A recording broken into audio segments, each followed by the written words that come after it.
श्रीमद् भगवत गीता अध्याय 6।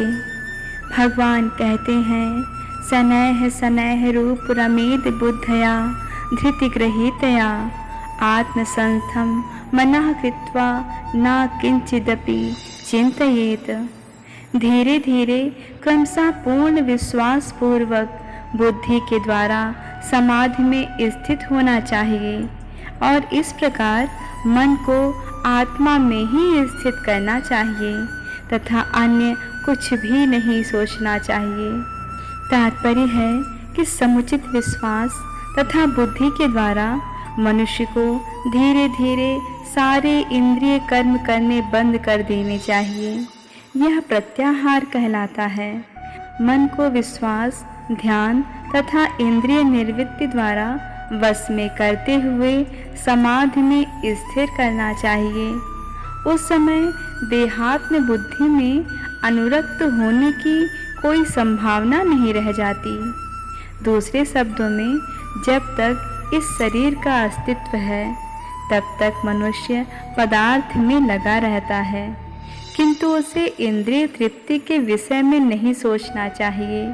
उसे परमात्मा के आनंद के अतिरिक्त किसी अन्य आनंद का चिंतन नहीं करना चाहिए। कृष्ण भावना अमृत का अभ्यास करने से यह अवस्था सहज ही प्राप्त की जा सकती है। भगवान कहते हैं, यतो यतो निश्चलति मनश्चंचलमस्थिरं तत् स्थितो नियम्येत दात्मन्येव वशं नयेत। मन अपनी चंचलता तथा अस्थिरता के कारण जहाँ कहीं भी विचरण करता हो, मनुष्य को चाहिए कि उसे वहाँ से खींचे और अपने वश में लाए। तात्पर्य है कि मन स्वभाव से चंचल और अस्थिर है, किंतु स्वरूप सिद्ध योगी को मन को वश में लाना होता है। उस पर मन का अधिकार नहीं होना चाहिए। जो मन को वश में रखता है वह गोस्वामी या स्वामी कहलाता है, और जो मन के वशीभूत होता है वह गोदास अर्थात इंद्रियों का सेवक कहलाता है। गोस्वामी इंद्रिय सुख के मानक से भिज्ञ होता है। दिव्य इंद्रिय सुख वह है जिसमें इंद्रियां ऋषिकेश अर्थात इंद्रियों के स्वामी भगवान कृष्ण की सेवा में लगी रहती हैं। शुद्ध इंद्रियों के द्वारा कृष्ण की सेवा ही कृष्ण चेतना या कृष्ण भावना अमृत कहलाती है। इंद्रियों को पूर्ण वश में लाने की यही विधि है। इससे भी बढ़कर बात यह है कि यह योगाभ्यास की परम सिद्धि भी है। भगवान कहते हैं, प्रशांत मनसम ही येनम योगिनम सुखमुत्तमम उपैति शांत रजसम ब्रह्मभूतम कल्मषम। जिस योगी का मन मुझ में स्थिर रहता है वह निश्चय ही दिव्य सुख की सर्वोच्च सिद्धि प्राप्त करता है। वह रजोगुण से परे हो जाता है। वह परमात्मा के साथ अपनी गुणात्मक एकता को समझता है और इस प्रकार अपने समस्त विगत कर्मों के फल से निवृत्त हो जाता है। तात्पर्य है कि ब्रह्मभूत वह अवस्था है जिसमें भौतिक कलमश से मुक्त होकर भगवान की दिव्य सेवा में स्थित हुआ जाता है। जब तक मनुष्य का मन भगवान के चरण कमलों में स्थिर नहीं हो जाता तब तक कोई ब्रह्म रूप में नहीं रह सकता। भगवान की दिव्य प्रेमा भक्ति में निरंतर प्रवृत्त रहना या कृष्ण भावना अमृत में रहना वस्तुतः रजोगुण तथा भौतिक कलमश से मुक्त होना है। भगवान कहते हैं, युञ्जन्नेवं सदात्मानं योगी विगत कल्मषः सुखेन ब्रह्म संस्पर्श मत्यन्तं सुखमश्नुते। इस प्रकार योगाभ्यास में निरंतर लगा रहकर आत्मसंयमी योगी समस्त भौतिक कलमश से मुक्त हो जाता है और भगवान की दिव्य प्रेमा भक्ति में परम सुख प्राप्त करता है। तात्पर्य है कि आत्म साक्षात्कार का अर्थ है भगवान के संबंध में अपनी स्वाभाविक स्थिति को जानना। जीव भगवान का अंश है और उसकी स्थिति भगवान की दिव्य सेवा करते रहना है। ब्रह्म के साथ यह दिव्य सानिध्य ही ब्रह्म संस्पर्श कहलाता है। भगवान कहते हैं, सर्वभूतस्थमात्मानं सर्वभूतानि चात्मनि एच्छते योग युक्त आत्मा सर्वत्र समदर्शनः। वास्तविक योगी समस्त जीवों में मुझको तथा मुझ में समस्त जीवों को देखता है।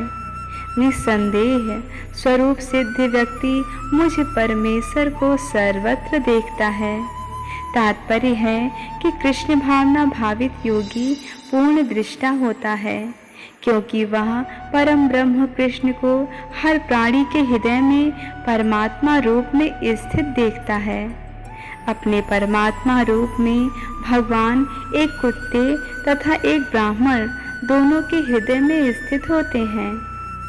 पूर्ण योगी जानता है कि भगवान नित्य रूप में दिव्य हैं और कुत्ते या ब्राह्मण में स्थित होने से भी भौतिक रूप से प्रभावित नहीं होते। यही भगवान की परम निरपेक्षता है। यद्यपि जीवात्मा भी एक एक हृदय में विद्यमान है, किंतु वह एक साथ समस्त हृदयों में नहीं है। आत्मा तथा परमात्मा का यही अंतर है। जो वास्तविक रूप से योगाभ्यास करने वाला नहीं है, वह इसे स्पष्ट रूप में नहीं देखता। एक कृष्ण भावना भावित व्यक्ति कृष्ण को आस्तिक तथा नास्तिक दोनों में देख सकता है। स्मृति में इसकी पुष्टि हुई है। भगवान सभी प्राणियों का स्रोत होने के कारण माता तथा पालनकर्ता के समान है। जिस प्रकार माता अपने समस्त पुत्रों के प्रति समभाव रखती है, उसी प्रकार परम पिता या माता भी रखता है। फलस्वरूप परमात्मा प्रत्येक जीव में निवास करता है। बाह्य रूप से भी प्रत्येक जीव भगवान की शक्ति में स्थित है। जैसा कि 7वें अध्याय में बताया जाएगा कि भगवान की 2 मुख्य शक्तियां हैं, परा तथा अपरा। जीव पराशक्ति का अंश होते हुए भी अपरा शक्ति से बद्ध है। जीव सदा ही भगवान की शक्ति में स्थित है। प्रत्येक जीव किसी न किसी प्रकार भगवान में ही स्थित रहता है। योगी समदर्शी है, क्योंकि वह देखता है कि सारे जीव अपने कर्म फल के अनुसार विभिन्न स्थितियों में रहकर भगवान के दास होते हैं। अपराशक्ति में जीव भौतिक इंद्रियों का दास रहता है, जबकि पराशक्ति में वह साक्षात परमेश्वर का दास रहता है। इस प्रकार प्रत्येक अवस्था में जीव ईश्वर का दास है। कृष्ण भावना भावित व्यक्ति में यह समदृष्टि पूर्ण होती है। भगवान कहते हैं, यो माम पश्यति सर्वत्र सर्वं चा मयि पश्यति तस्याहं न प्रणश्यामि सा चा मे न प्रणश्यति। जो मुझे सर्वत्र देखता है और सब कुछ मुझ में देखता है, उसके लिए ना तो मैं कभी अदृश्य होता हूँ और ना वह मेरे लिए अदृश्य होता है। तात्पर्य है कि कृष्ण भावना भावित व्यक्ति भगवान कृष्ण को सर्वत्र देखता है और सारी वस्तुओं को कृष्ण में देखता है। ऐसा व्यक्ति भले ही प्रकृति की पृथक पृथक अभिव्यक्तियों को देखता प्रतीत हो, किंतु वह प्रत्येक दशा में इस कृष्ण भावना अमृत से अवगत रहता है कि प्रत्येक वस्तु कृष्ण की ही शक्ति की अभिव्यक्ति है। कृष्ण भावना अमृत का मूल सिद्धांत ही यह है कि कृष्ण के बिना कोई अस्तित्व नहीं है और कृष्ण ही सर्वेश्वर है। कृष्ण भावना अमृत कृष्ण प्रेम का विकास है।